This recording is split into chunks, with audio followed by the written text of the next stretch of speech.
6వ వచనం.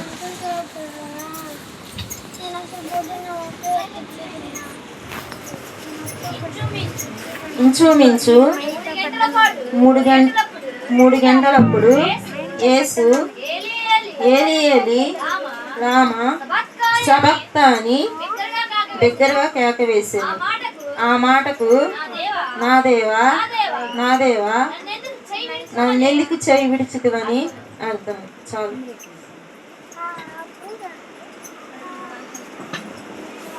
యేసు ప్రభు మధ్యాహ్నం 3 గంటలప్పుడు యేసు సిలువలో ఉన్నప్పుడు ఏలి ఏలి లామా సబక్తా అని బిగ్గరగా కేకలు వేసాడనమాట. దానికి అర్థం ఏంటంటే నా దేవా నన్ను ఎందుకు చెయ్యి విడిచితివని అర్థం. సిలువలో ఆ మాట ఎందుకు అన్నాడంటే చాలా వేదనతో ఆవేదనతో ఎడబాటుతో అన్నాడు. యెహోవా తండ్రి తన చెయ్యి విడిచినందుకు చాలా బాధపడుతూ చాలా వేదంతో చాలా మనోవేదంతో ఆ మాట అన్నాడు.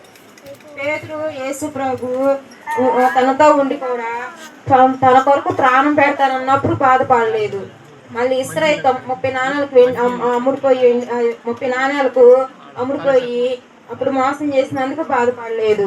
చాలా బాధ పెట్టినప్పుడు, సిలువలో చాలా హింసించినప్పుడు, చాలా ఎన్నో కొరడాలతో కొట్టిన ఉమ్ము వేసినప్పుడు చాలా ఘోరంగా హింసించినప్పుడు బాధపడలేదు.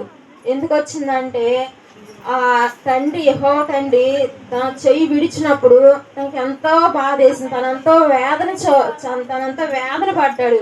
తనంతో మనోవేదంతో దేవా నా చెయ్యి ఎందుకు విడిచితివి అని అన్నాడు. ఇప్పుడు లోకపరంగా చూస్తే తల్లిదండ్రులు ఇప్పుడు ట్రైన్లో కానీ ఆడకని వెళ్ళినప్పుడు పిల్లల్ని తీసుకెళ్తారు కదా. పిల్లల్ని తీసుకెళ్తే ఎప్పుడన్నా పిల్లలు తప్పిపోయినప్పుడు అమ్మ నాన్న అని పిల్ల చాలా భయపడుతూ చాలా ఏడుస్తూ చాలా దిగులు పడుతూ మా చెయ్యి వదిలేశారని చాలా బాధపడింది.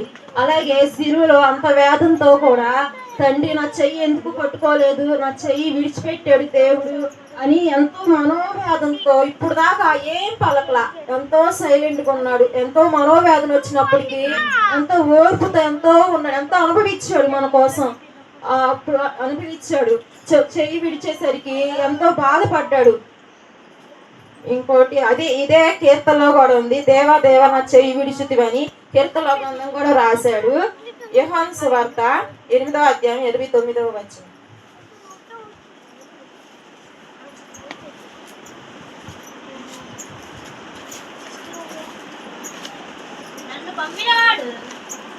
నన్ను పంపినవాడు నాకు తోడై ఉన్నాడు.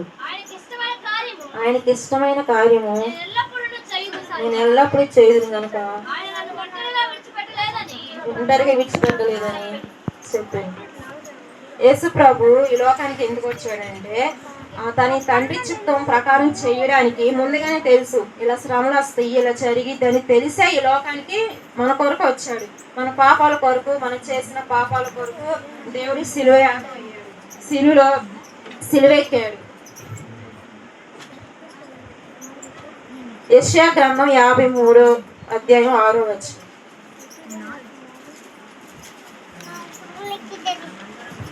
మన అతిక్రమ క్రియలు బట్టి అతను గాయపరచబడెను, మన దోషములను బట్టి నలగొట్టబడెను, మన సమాధానార్థ శిక్ష అతని మీద కనపడెను, అతను పొందిన దెబ్బల చేత మనకు స్వస్థత. 53:6. మనమందరము గొర్రెల వలె త్రోవ తప్పిపోతుంది, మనలో ప్రతి వాడు తనకి ఇష్టమైన యెహోవా మన అందరి దోషం అతని మీద మోపెను. చాలు. మనం అందరం అంట గొర్రెల వలె త్రోవ తప్పితమంట. మనలో ప్రతి వాడు తనకి ఇష్టమైన త్రోవ తొలగిన. ఎందుకంటే మనకు నచ్చిన వాళ్ళకి ఇష్టం వచ్చిన వాళ్ళు చేసుకుంటున్నారు. పాపం అని, శాపం అని, విచారం అని, అబద్ధం అని, దొంగతనం అని. దానివల్ల యేసు ప్రభు ఎంతో నలిగిపోయాడు అనమాట. అవన్నీ మనం చేసినవన్నీ సిలువలో ఆయన మీద వేసుకొని సిలువ యాగం అయ్యాడు. మన కొరకు కొరటాలతో ఒకటి చుమ్ము వేసుకొని ఎంతగానో శ్రమ పడ్డాడు. అలాగే తన తండ్రి మన పాపాలు అతని మీద వేసుకున్నాడు కాబట్టి ఆ యెహోవా తండ్రి తన చెయ్యి విడిచిపెట్టాడు. 2 కొరింథీ 5:21.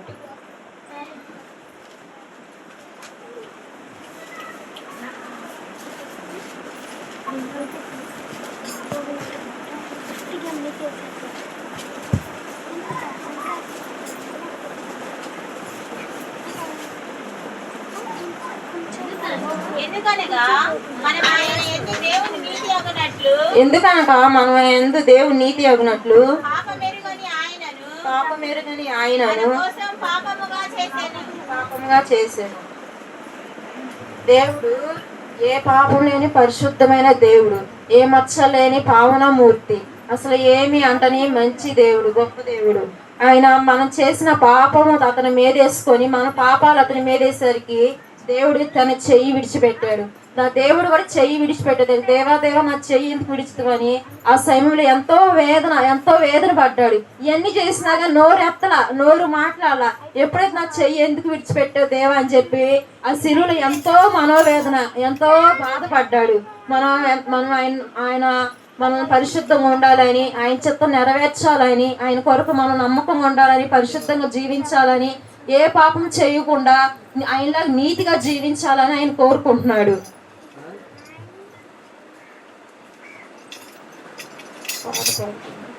ఎందుకయ్యా యేసయ్యా ఇంత ప్రేమ నీకయ్యా, రక్తమిచ్చినావయ్యా, ప్రాణమిచ్చినావయ్యా.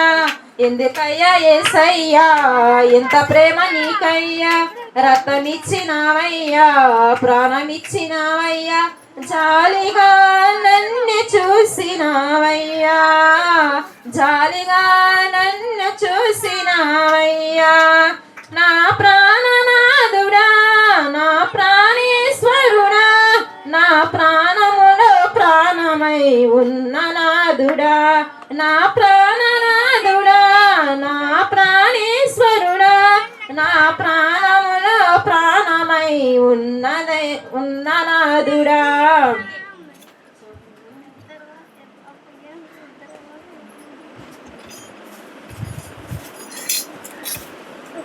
కీర్తన 91లోనే దేవుడు నాకు తోడై ఉన్నాడు, అందులో దేవుడు తోడై ఉన్నాడని చెప్పాడు అనమాట. యేసు ప్రభువు తోడై ఉన్నాడు. ఎందుకంటే పాపంలో మరి ఎందుకు అదే యేసుక్రీస్తు నా దేవ చెయ్యి ఎందుకు విడిచిపెట్టాడంటే మనందరి పాపం ఆయన మీద పడ్డాయి. మన పాపం నిమిత్తం ఆయన ఒక గొర్రె పిల్లలాగా ఆయన మన పాపాలు మోసి సిలువ ఎక్కాడు. మరి అంజి అని ఆయన ఉన్నాడు అనమాట.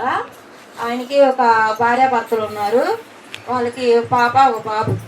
అయితే వాళ్ళ బాబుని కుక్క కరిస్తే రాబీస్ అని వైరస్ వచ్చిందనమాట. వాళ్ళు కరిస్తే పట్టించుకోలేదన్నమాట, హాస్పిటల్కి అక్కడికి తీసుకెళ్తే కొన్ని రోజుల తర్వాత రోజులు గడిచేసరికి కుక్కలాగా ప్రవర్తించడం, కొంచెం అరవడం, కొంచెం అలా లక్షణాలు వచ్చేసరికి హాస్పిటల్కి తీసుకెళ్ళారు అనమాట. హాస్పిటల్కి తీసుకెళ్తే ఆ అబ్బాయికి కుక్క లక్షణాలు ఏంటంటే అరవడం, నురుగులాగా కొంచెం దాని లక్షణాలు వాళ్ళ మీద పడటం కానీ, ఒక్కోసారి అరుస్తున్నాడు, ఒక్కోసారి నాన్న అంటున్నాడు, ఒక్కోసారి మామూలుగానే ఉంటున్నాడు అనమాట. హాస్పిటల్లో జాయిన్ చేస్తే డాక్టర్ అన్నారు ఎక్కువైంది అబ్బాయికి ఇంకా లాభం లేదు, వైరస్ అని ఆగిపోయింది ఒళ్ళంతా. మీరుగా అబ్బాయి దగ్గర ఉంటే ఆ అబ్బాయి వైరస్ మీకు వచ్చింది, మీరుగా చనిపోయే ప్రమాదం ఉంది, అబ్బాయి దగ్గరికి వెళ్ళొద్దు, దూరం ఉండండి అని. అప్పుడు దాకా వాళ్ళ తండ్రి వాళ్ళ కొడుకు దగ్గరే ఉన్నాడు అనమాట. ఎప్పుడైతే చెప్పాడో రూమ్ లో పెట్టి కిటికీ దగ్గర బయటకు వచ్చి కిటికీ దగ్గర చూసి కిటికీ నుంచి చూస్తున్నాడు. అబ్బాయి మాత్రం నానా నువ్వు కూడా వదిలేసి వెళ్తున్నావా, నా వైరస్ వచ్చింది, నువ్వు కూడా వదిలేసి వెళ్తున్నావా, నాకు తోడు ఉండవా, నువ్వు ధైర్యం చెప్పవా అని ఎంతగానో బాధపడుతూ ఏడుస్తూ యేసుప్రభాట వేసే నాకు ఆధారము, వేసి నాకుంటే చాలని పాడుకుంటూ ఆ అబ్బాయికి అక్కడికే చనిపోయాడు. నిజం జరిగిన యథార్థ సంఘటన అండి. అప్పుడు యేసుప్రభు, అలాగే యేసుప్రభు కూడా నేను ఎంత బాధగా ఉంటే, ఎంత మనోవేదన ఉంటే, ఎంత హింసించినా కానీ నేను ఆఖరి తట్టుకున్నాను, కానీ నువ్వు చెయ్యి విడిచేసరికి నేను తట్టుకోలేకపోయానయ్యా, ఎందుకు నా చెయ్యి విడిచిపెట్టావని చెప్పి ఆయన తండ్రిని ఆయన ఎంతగానో దుఃఖపడ్డాడు. ఎంతో మనోవేదన, అది వర్ణించలేని బాధ అనమాట. యేసుప్రభు ఏం చెబుతున్నాడంటే, మీ కొరకు నా ప్రాణం పెట్టాను, మీరు చేసిన పాపాలు నా మీద వేసుకొని సిలువలో బలియాగమయ్యాను, మీరు నా కొరకు నీతిగా యథార్థం పరిశుద్ధంగా జీవించి నా పరలోక రాజ్యం రావాలని ఆయన పొందిన దెబ్బల చేతే మనకు స్వస్థ వచ్చింది, కానీ మోక్షం వచ్చి రక్షణ కలగాలని చెప్పి ఇలా చేశారనమాట. చిన్న మాట దేవుడు దీవించిన ప్రార్థన చేసుకో. దేవాల దేవా ప్రేమ